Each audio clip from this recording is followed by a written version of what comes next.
Bonjour à toutes et à tous et bienvenue sur Radio Cesseur, votre rendez-vous quotidien avec l'actualité de la cybersécurité.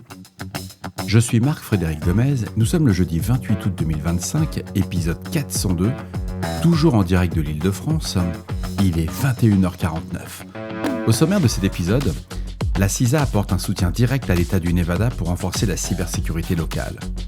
L'éditeur MATLAB confie un vol massif de données après une attaque ransomware qui a fait plus de 10 000 victimes. DSL Route enquête sur des proxys détournés en véritables botnets légaux. Citrix, la CVE 2025-7775, Shadow Server nous annonce plus de 28 000 instances toujours exposées malgré les correctifs. Salt Typhoon, le fameux APT chinois, exploite activement des failles Cisco, Ivanti et Palo Alto. Bien entendu, vous retrouverez l'ensemble des sources dans la description de l'épisode ainsi que sur le site de radiocesseur.org.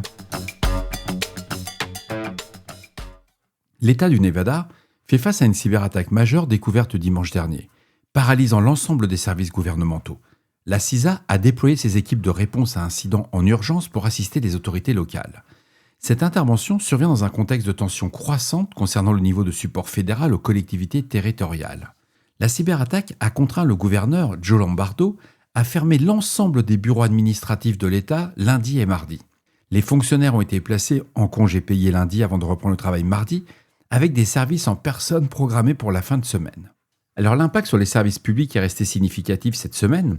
Le département des services aux ressources humaines ne peut plus traiter les nouveaux inscriptions au programme d'aide publique, les systèmes d'éligibilité étaient hors ligne, le département de l'agriculture utilise des systèmes de papier, mode papier temporaire et des hotspots pour maintenir des inspections agricoles et laboratoires vétérinaires.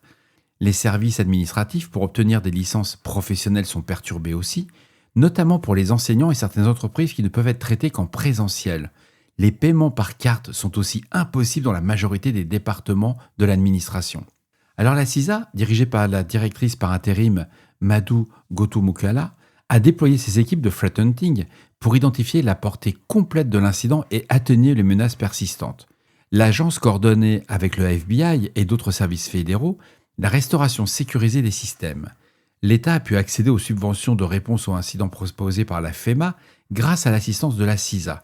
Aucun groupe de hackers n'a revendiqué l'attaque et la CISA n'a pas confirmé s'il s'agit d'un ransomware. Alors c'est une intervention qui intervient alors que la CISA fait l'objet de critiques croissantes concernant la réduction de son support aux gouvernements locaux. En un mot, depuis l'arrivée de la nouvelle présidence, l'agence a supprimé 10 millions de dollars de financement au fameux Multi-State Information Sharing and Analysis Center, ressource critique pour la surveillance des menaces. L'Arizona a récemment critiqué publiquement la CISA pour son manque d'assistance suite à une cyberattaque attribuée à des acteurs iraniens sur un portail électoral. Les sénateurs de l'Arizona ont adressé une lettre au secrétaire à la sécurité intérieure, Kristi Noem, dénonçant une réduction drastique et dramatique du support, des effectifs et de la communication de la CISA. C'est une série d'incidents qui s'inscrit dans une vague d'attaques touchant les gouvernements locaux, ce mois-ci incluant le Minnesota, le Maryland, l'Ohio et le Texas. Si je devais conclure cet article, l'incident du Nevada illustre la vulnérabilité persistante des infrastructures gouvernementales locales face aux cybermenaces. Bien que la CISA ait rapidement mobilisé ses ressources, les critiques concernant la réduction du support fédéral soulèvent des questions stratégiques sur la résilience du secteur public américain. La capacité de l'État à maintenir certains services critiques via des solutions de contournement démontre l'importance des plans de continuité robustes. L'absence de revendication et la nature non précisée de l'attaque suggèrent soit une approche sophistiquée des attaquants, soit une enquête encore en cours. Bref, cette situation rappelle l'urgence de renforcer la coordination fédérale-locale en matière de cybersécurité aux États-Unis, mais particulièrement dans un contexte d'augmentation des attaques contre les infrastructures publiques avec moins de fonds. Il ne faut pas oublier qu'on a retiré 10 millions de dollars. C'est énorme. MathWorks, éditeur logiciel de simulation mathématique MATLAB et Simulic, relève qu'un groupe de ransomware a dérobé les données personnelles de plus de 10 000 individus lors d'une intrusion en avril 2025. Et si vous vous souvenez, Radio Cesseur en avait déjà parlé. Là, on commence à avoir un peu plus d'informations. Cette divulgation tardive, intervenant plusieurs mois après l'incident initial, soulève des questions sur les délais de détection et les processus de notification dans le secteur technologique. L'attaque a débuté en avril 2025, mais n'a été détectée par MathWorks que le 18 mai, soit plus d'un mois après la compromission initiale des systèmes. C'est surprenant parce que la presse en parlait. Cette latence de détection de plus de 30 jours illustre la sophistication des techniques d'évasion employées par les attaquants. La divulgation publique a eu lieu le 27 mai lorsque la société a attribué les interruptions de service en cours à un incident de ransomware. Les déclarations officielles aux autorités du Maine et du Massachusetts précisent que 10 476 individus sont concernés par le vol de données, et cet incident a perturbé l'écosystème complet des services de MathWorks. Les systèmes d'authentification multifacteur ont été compromis, ainsi que l'architecture SSO de l'entreprise. Le centre cloud de MathWorks, plateforme critique pour les utilisateurs professionnels, a subi des interruptions prolongées. Ça avait fait un peu de buzz à l'époque. Les services touchés incluent également la plateforme d'échange de fichiers essentielle pour la communauté des développeurs, le centre de licence gérant l'attribution des logiciels et la boutique en ligne. Cette disruption a affecté l'accès aux applications pour les employés et la base de la clientèle mondiale. Alors, selon les notifications officielles, les attaquants ont exfiltré des documents contenant une combinaison variable d'informations personnelles sensibles. Les données incluent des noms complets, des adresses de domicile, des dates de naissance, des numéros de sécurité sociale américains et des identifiants nationaux non américains. Cette topologie de données suggère une compromission des systèmes RH et clients, potentiellement exploitables par des attaques de social engineering avancées ou de vol d'identité à grande échelle. Et l'absence de revendication publique par un groupe de ransomware connu présente deux hypothèses principales. Soit MathWorks maintient des négociations actives avec les attaquants, soit un paiement de rançon a déjà été effectué. Cette discrétion opérationnelle contraste avec les pratiques habituelles de double extorsion observées dans l'écosystème du ransomware actuel.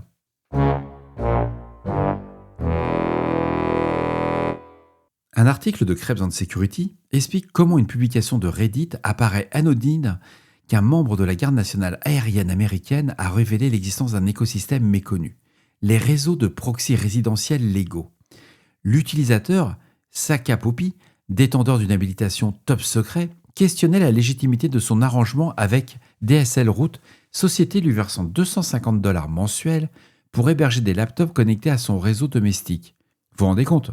Si vous avez suivi là, on a quand même un membre de la garde nationale américaine sur la surveillance aérienne qui va révéler « Je touche $250 parce qu'on m'a demandé de poser des PC, est-ce que c'est normal ? Est-ce que c'est safe ?» Le gars, je sais pas, moi ça me fait peur. Hein.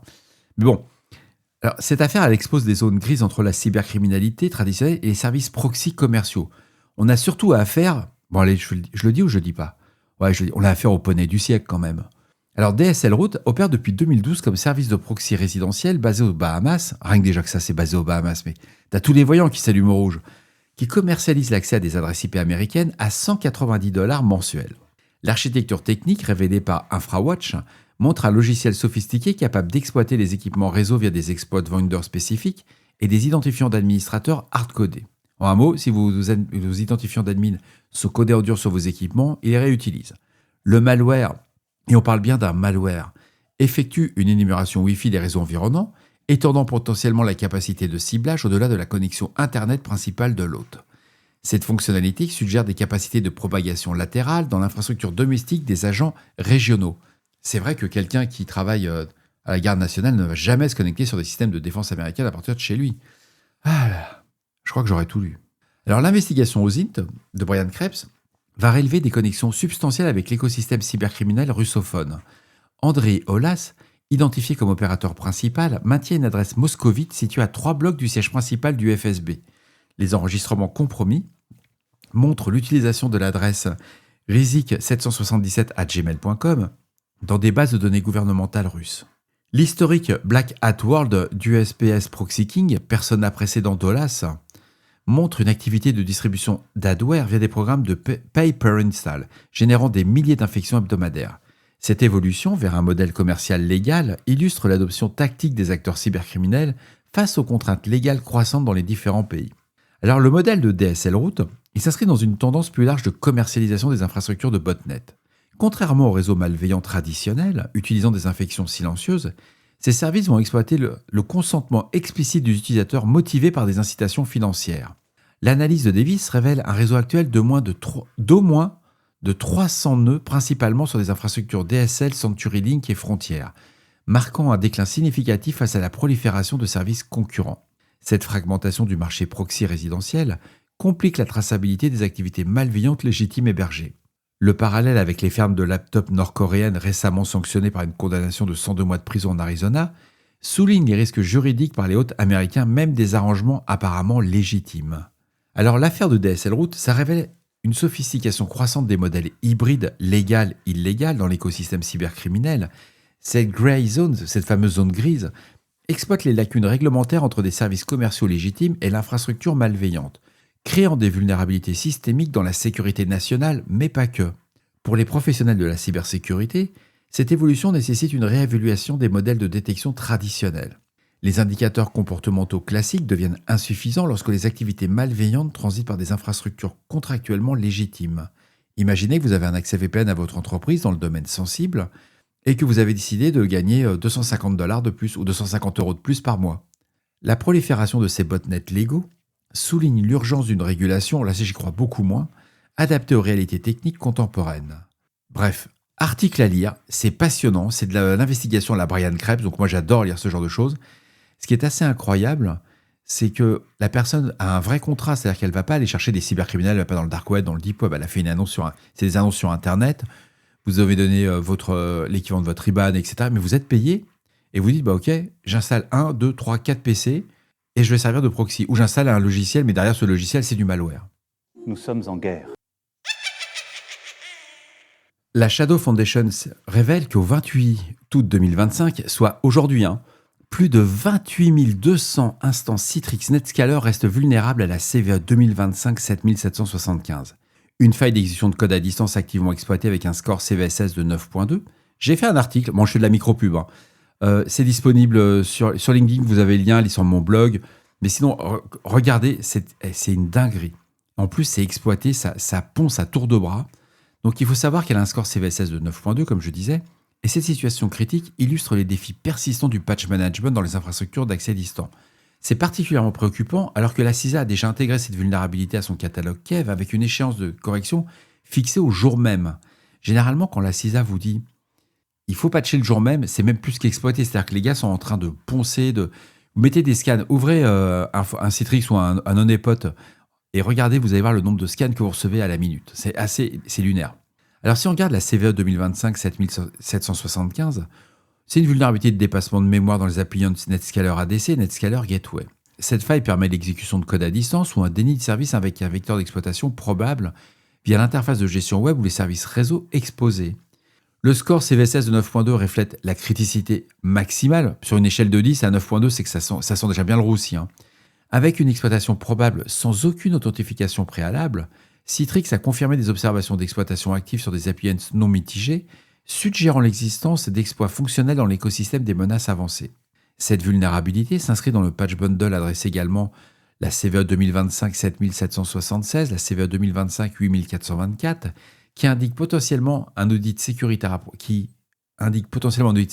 approfondi des composants Netscaler suite à des incidents de sécurité interne.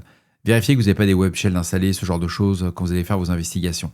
Alors, la répartition géographique et de la surface d'attaque, d'après Shadow Server, ça relève une concentration géographique significative des instances vulnérables. Les instances, au niveau les plus vulnérables, ce que vous voyez, c'est les États-Unis. Il y a 10 100 instances exposées aux États-Unis. Ça représente 36% du total mondial, suivi par l'Allemagne avec 4 300 instances et le Royaume-Uni avec 1 400 instances. Je vous recommande l'article, c'est passionnant. Et il faut savoir que cette distribution reflète la pénétration du market share de Citrix dans les économies développées et souligne l'ampleur potentielle des compromissions. Les Pays-Bas et la Suisse complètent le top 5 avec respectivement 1300 instances chacun. Pour moi, c'est une vulnérabilité qui est vraiment systémique dans l'écosystème européin de l'accès distant. Il ne faut pas l'oublier, c'est pour les accès distants. Et cette persistance de 28 200 instances non patchées, plusieurs jours après la publication du correctif, l'ajout au catalogue CAV, il y a eu des alertes sur pratiquement tous les certes nationaux occidentaux. Ça indique des défaillances vraiment organisationnelles dans des processus de patch management d'urgence. Et c'est vrai que ça peut faire... c'est toujours facile de dire Yaka Faucon. Moi, c'est quelque chose qui m'irrite profondément. Mais il y a aussi des décisions qui sont parfois courageuses. Quand vous avez l'alerte, vous ne pouvez pas patcher, vous stoppez le truc. C'est des accès distants. C'est-à-dire que vos collaborateurs, ils sont en télétravail, ils viennent au bureau, quoi. Ça se fait, Ou sinon, vous patchez quand vous pouvez. Ce qui est aussi que ça se fait aussi, entre nous. Alors, la CISA, elle a intégré donc cette CV à son catalogue Kev, avec une échéance de correction fixée au jour même, aujourd'hui, le 28 août. Cette timeline contrainte de 48-72 heures post-publication souligne la criticité. C'est vraiment, j'insiste sur ce côté-là. La CISA ne fait pas pour le plaisir. C'est pas une agence qui va demander de patcher en urgence. Il y a toujours un délai de 30 jours, ça fait partie des règles du jeu. Mais là, quand ils disent faut vraiment y aller, c'est comme la NSSI, on réfléchit pas, quoi. Là, il faut vraiment patcher, c'est pas du tout un jeu, quoi. Ou il faut désactiver.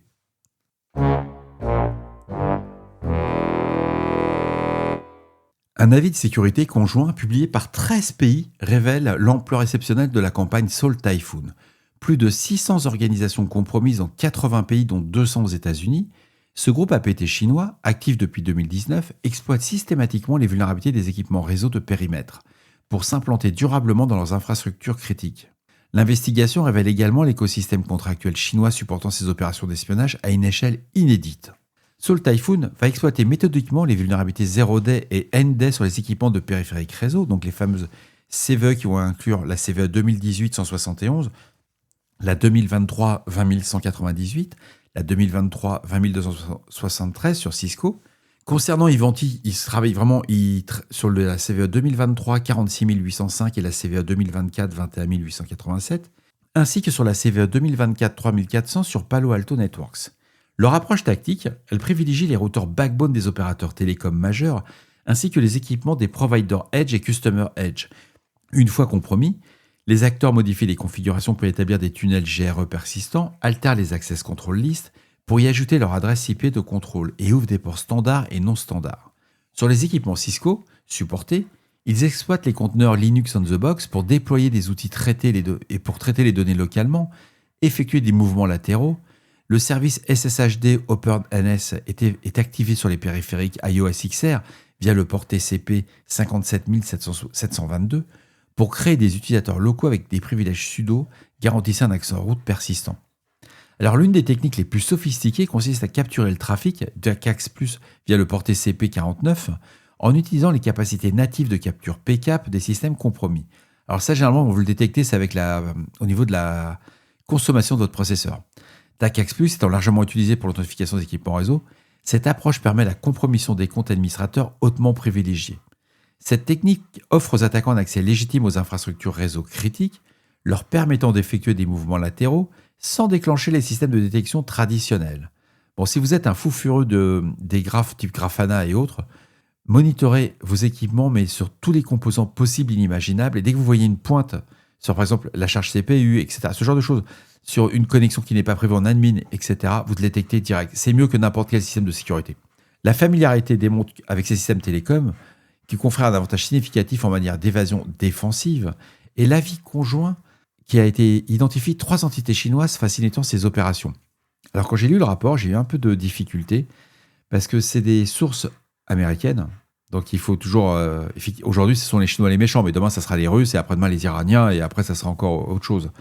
Donc, ce sont 3 entreprises aux États-Unis, en Chine, et ces sociétés fournissent des produits et des services cyber aux services de renseignement chinois. Alors, je ne sais pas où ils ont l'info. C'est ça qui m'a un peu gêné dans l'article, mais ils disent que ces 3 entreprises, Junxin Network Technology, Beijing Hunyung Tiangong Information Technology et la Sichuan Xingzi Rulji Network Technology. Ok, mais j'ai pas de preuves, c'est ça qui m'a gêné un peu dans l'article. Mais selon John Hultquist du fameux Google Threat Intelligence, cet écosystème de contractants académiques et facilitateurs constitue le cœur de l'espionnage cyber chinois.